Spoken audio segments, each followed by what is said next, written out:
I'm sorry about that. I'm sorry about that. We were not recording. You must out on a lot, South Africa. I must tell you. It's quite interesting. But I think let's not focus on the camera. Let's me and you talk. You understand? Sure. Yeah, I'm not even...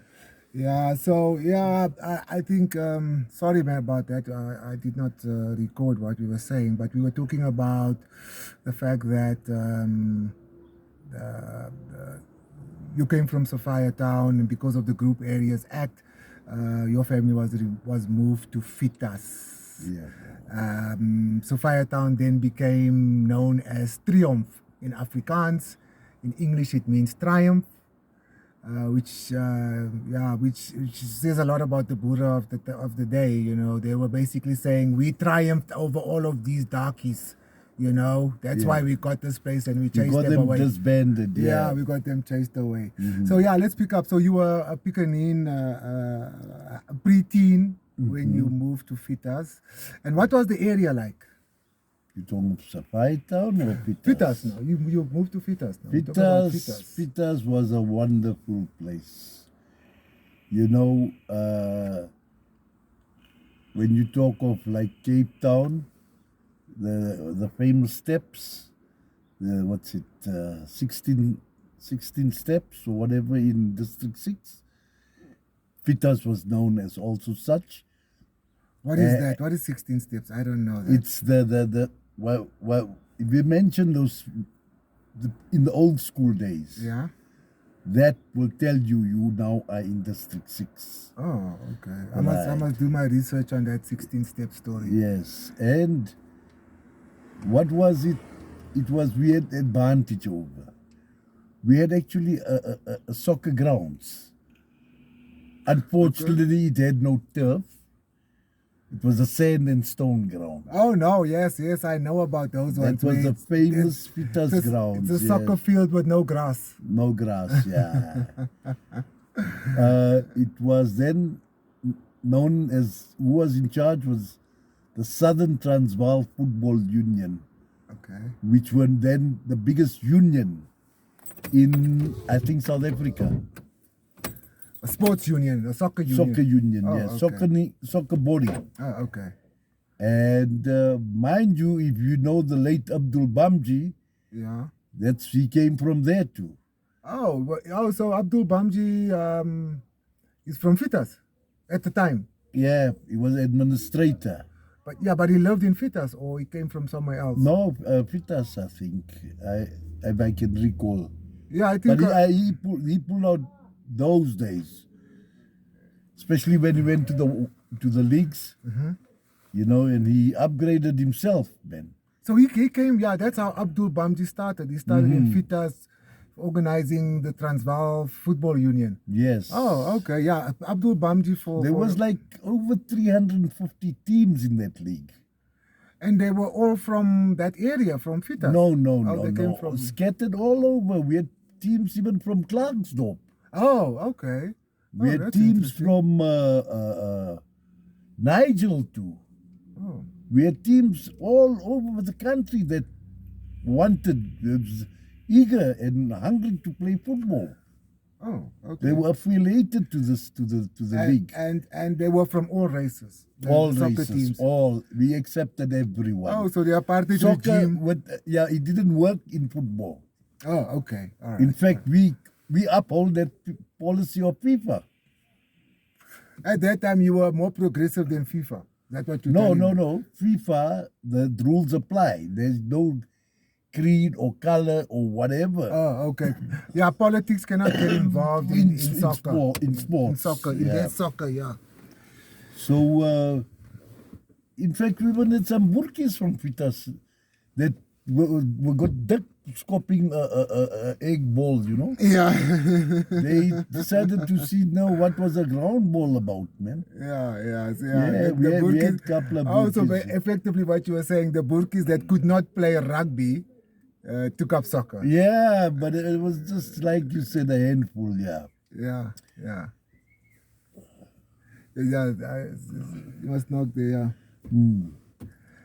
Yeah, so yeah, that's quite interesting. So yeah, all right, so that's the sporting. I'm surprised you took that direction, considering that you've got so many stories about Fitas and things that happened in Fitas. And Was there any gangs there in Fitas at the time? let's not start there as yet.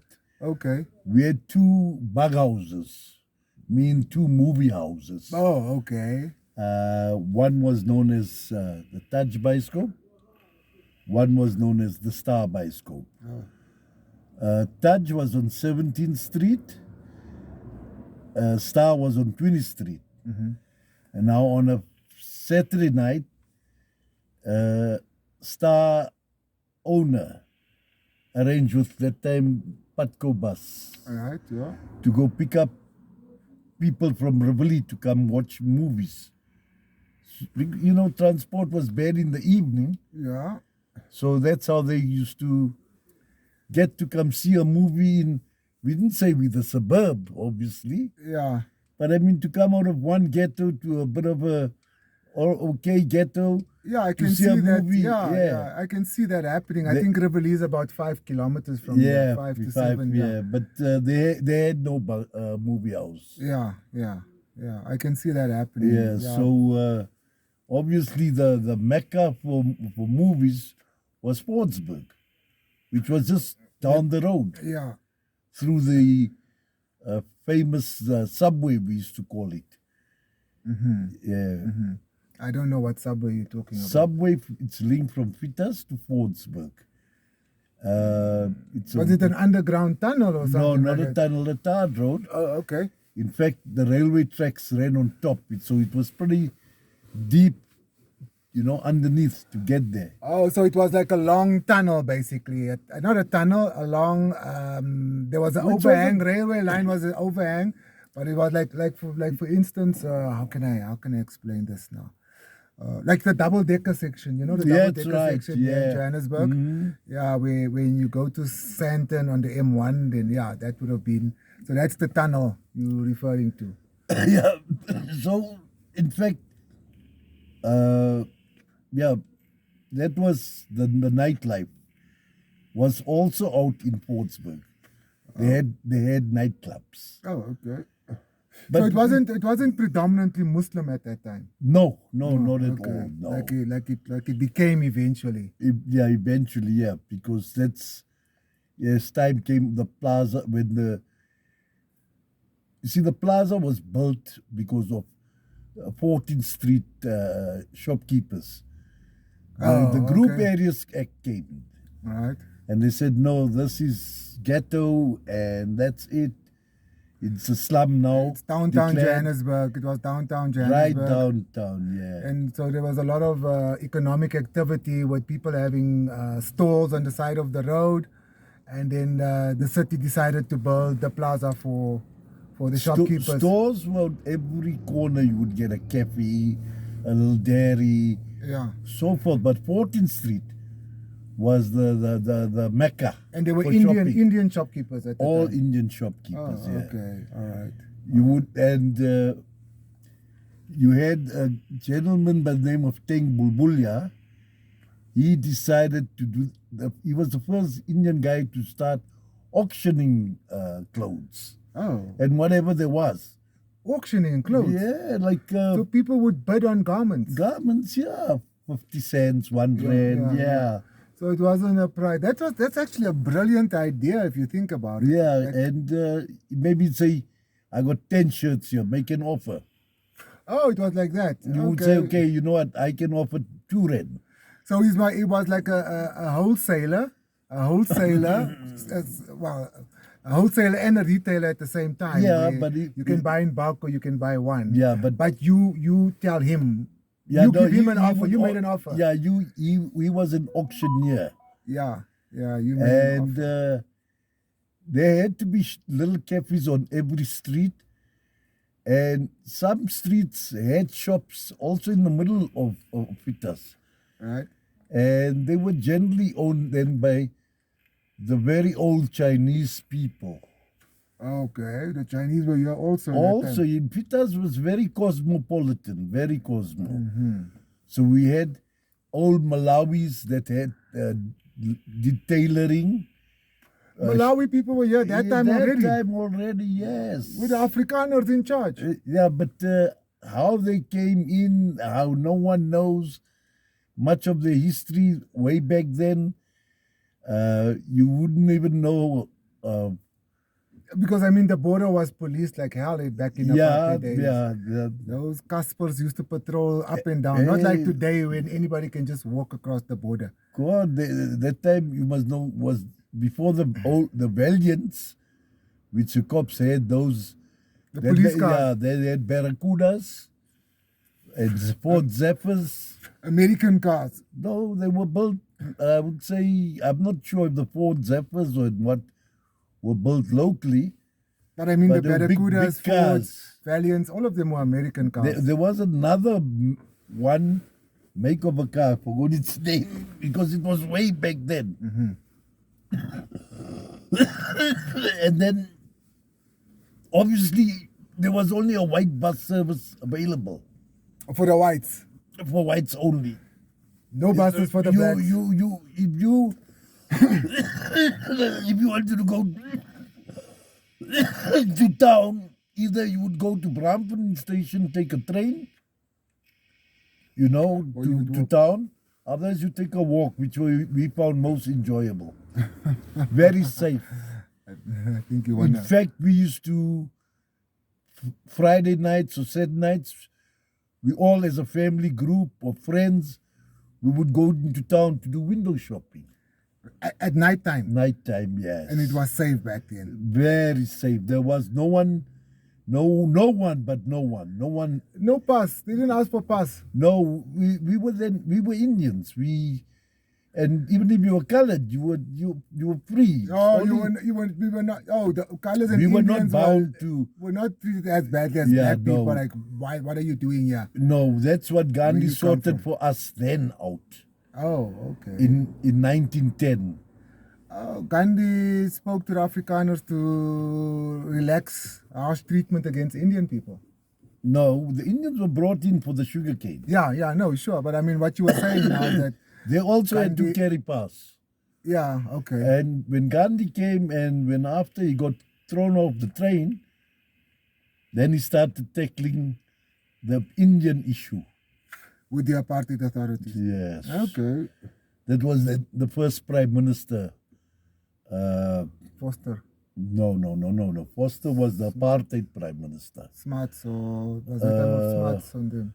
Could be just Smuts, yeah. Yeah, I think people don't know that the Nationalist Party came into power, I think 56, and they when they came in, they started apartheid. Before that, there was no such thing. They started the Group Areas Act, and they came in with all these apartheid laws and apartheid behaviors. It was. But before then, it was Republic of South Africa. White people were in charge, but there was no apartheid law and things like that. Yeah, but the pass system was in existence. Oh, okay. Where Indians also carried pass. Okay. And that's when Gandhi sorted that problem. How would he have done that? Do you know? Very easy. Because I know you were a youngster at the time. He lit a fire. And he got all the Indians to come to the square and toss their books in. Are you talking about the Gandhi Square in town? No, this was the one in Durban. Oh, he did it in Durban. Yes. So, he did his passive resistance at that time. Yes. So then he made a fire, and Indian people came and they tossed their pass books into the fire. They burnt them. Really? Yeah, so what the government that time arrested all the Indians. In Durban? In Durban. And now they told the whites, you go harvest the sugarcane now. Since you got us all in here. Oh, wow. You see, Gandhi was too smart. He was too advanced for this government. Wow, that was interesting. Yes. So that relaxed the government's attitude towards Indian people. Definitely, yes. Oh, okay. So And Indian then- had a little bit of freedom when it came to having the pass with him, That's right. or not. So you guys could then walk around in Joburg town at night and you No, would not be well, harassed as time badly. went by, Yeah. he opened doors for the Indians, because then trade industry started, and then Indians got business rights. But the problem was with the Orange Free State. Indians could not stop over more than 12 hours in the Free State. You mean if you are on your way to Cape Town, you cannot stay longer than 12 hours in the province of Free State? Yes. Then you must be out. You pass through, but problem is you don't know when your car is going to break down. Yeah, no, true. And believe you me, I as now, by then a teenager and experience, we were in a town called Warden. It's quite a famous town because you travel on your way to Durban through. Mm-hmm. The cop never allowed us to sit in the park. He threw us out of the park. We sat on the edge outside the park. And that patrol car, I think every 15 minutes drove past and checked and checked. Oh, so you were teenagers on your way to Durban? No, coming back from Durban. Coming back from Durban, and you our car, wanted the to fuel, rest? fuel pump packed up. Oh, okay, all right. And they didn't have one in stock. So you had to wait. And it was coming from Joburg, but it was like too late. And we said, here we're in trouble. I don't know how God answered our prayers, because a guy from Fietas, who's into the rigging business, he came to deliver a massive guillotine in the town of Warden to an engineering company. Right. So he came past there, he greeted us, we know him. We said, we got a problem. He said, no sweat, we all going home. I said, how? He pulled the crane up, his guys hoiked the belt over, under, hooked us.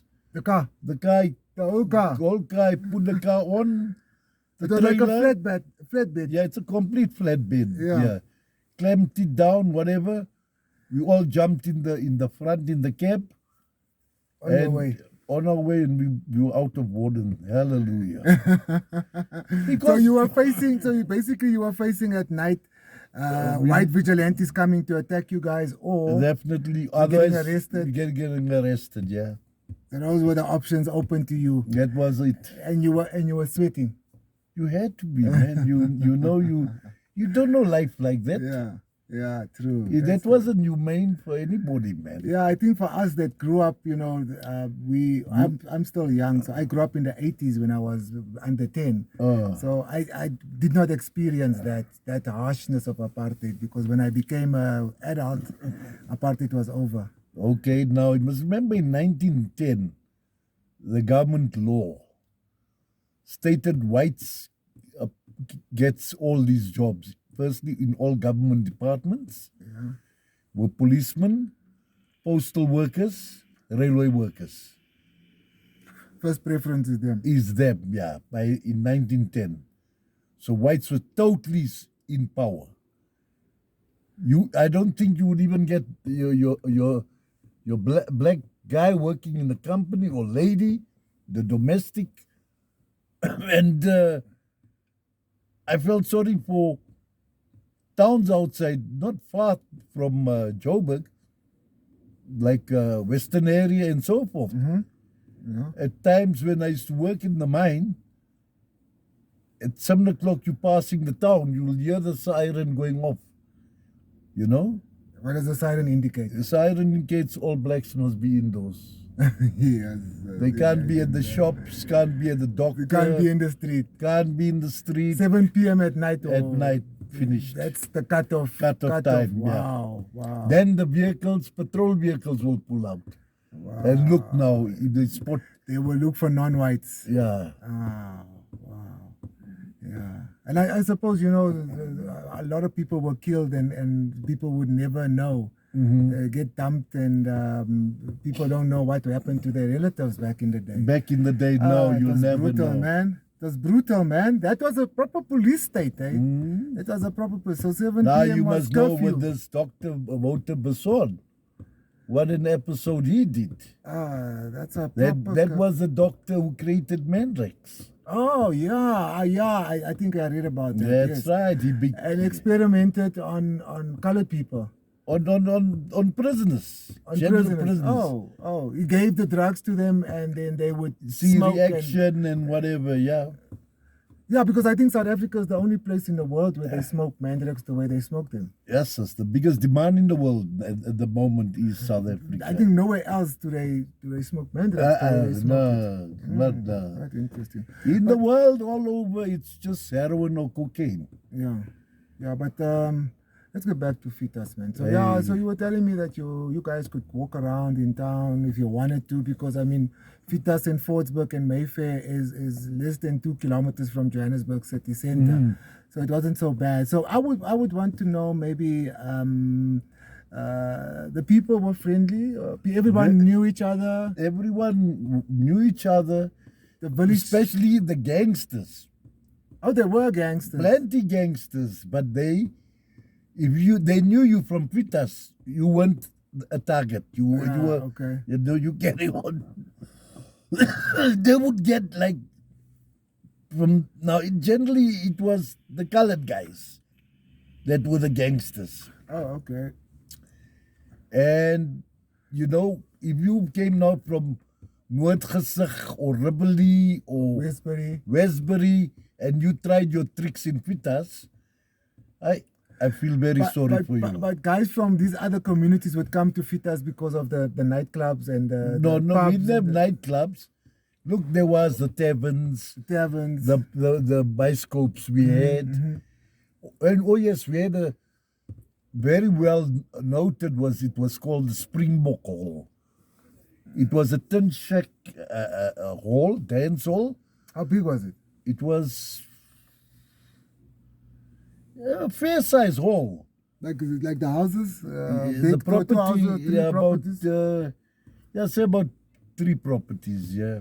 So that you could have a lot of people in there. Yeah, no, you did. And the late father Sigamani, who was in charge, he was father. He had the 2.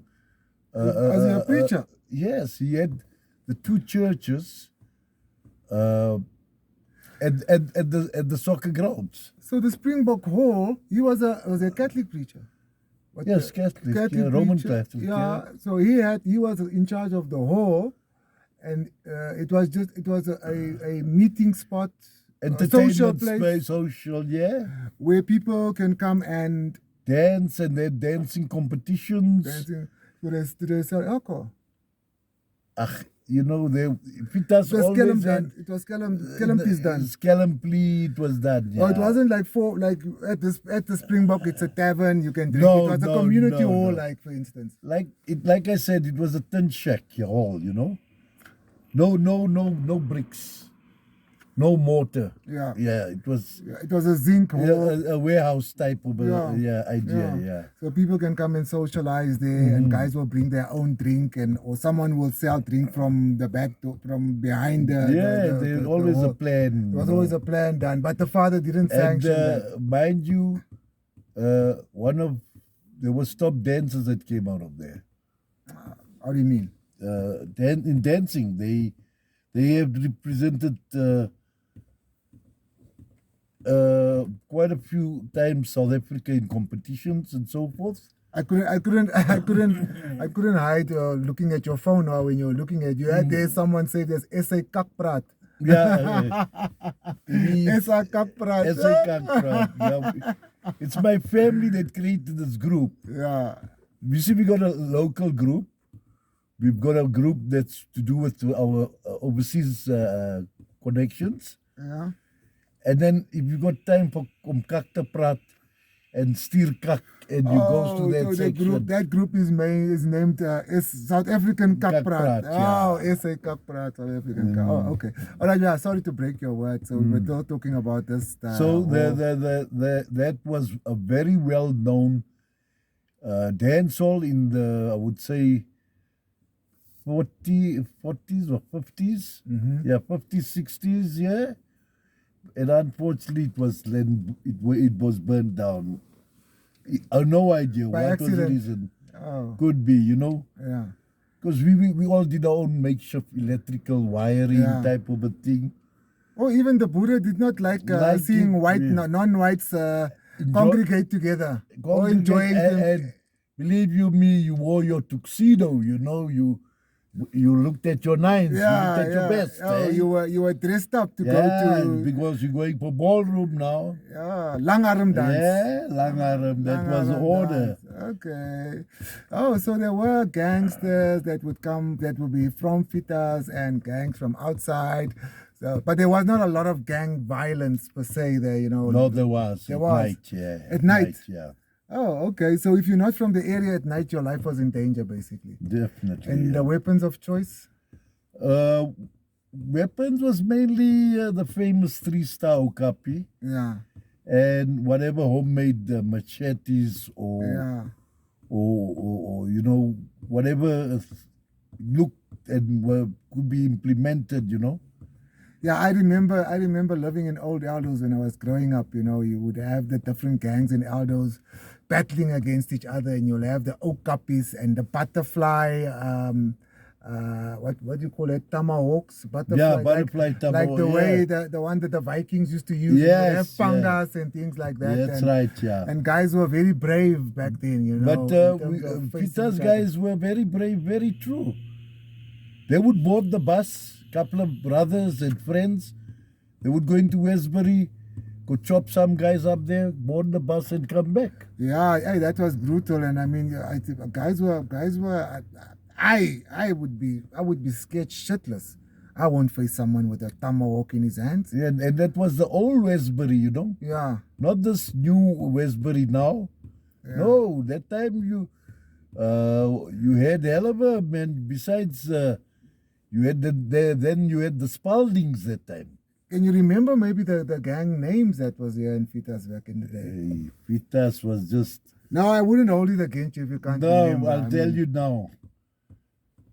We were more soccer orientated, but there's I remember. You know, sometimes soccer clubs and social clubs, the guys that are together, you know, they would protect each other. You know, they never created gangs. Saying from that house came 3 brothers, 2 brothers from that house, 2 years. Yes, guys that are friends that hang out together. That's it. Yeah, and they would then they move around and whatever, but. Believe you me, they were damn fast with knives. That's it, and whatever chains and bottle cop and so forth.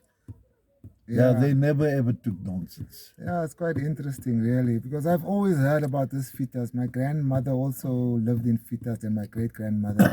And they always talk about this. That's how the Oriental Plaza started when they evicted the shopkeepers. Both sides of the street was like any other street that had houses, but that special street had shops. Oh, so in front of people's houses, they erected their own little... No, there was a proper shop. Oh, there was a shop there in that street mixed with houses. No, the houses were on the back part. Oh, so the front part would have been the shop front. If your shop is on 14th Street and your house is in the back, your entrance is... either through the passage, or you enter through 13th Street. Oh, okay, all right. So, plenty families were forced. Then when they tore Fietas down, you had no option because they dangled it like a carrot to say, look, if you're not going to take the shop, we're giving it away. You're going to lose out on the shop. Which you are going to pay rentals, you know. So Fietas was the same thing that happened to District 6 happened in Fietas as well. Same thing. They tore down all the buildings that were there. That's right. Once they obviously we cripple a place of business, you know, economy. What else can you do? Yeah, no, sure. Let me just stop that. Yeah, no, sure. I mean, I think it's we've been going at it for for 30 minutes. You think you still want to share more? Can we take this up? Continue, yes. Yeah, we can take this up yes, we can continue some other time. But South Africa, thank you. This was just another Kasi story. We're still gonna do many more of these. We're gonna get back to Fietas. And we'll talk to a lot of other people as well. But Uncle Fats, thank you for sharing a little bit of your life with us.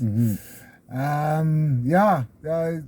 think we'll talk about how we're gonna do it next time, so that we can show more details that I know you've told me in the past that did not come here. That's very interesting, and I think our viewers would love to hear those stories. Thank you very much, and please like and subscribe, and please share this. Thank you very much.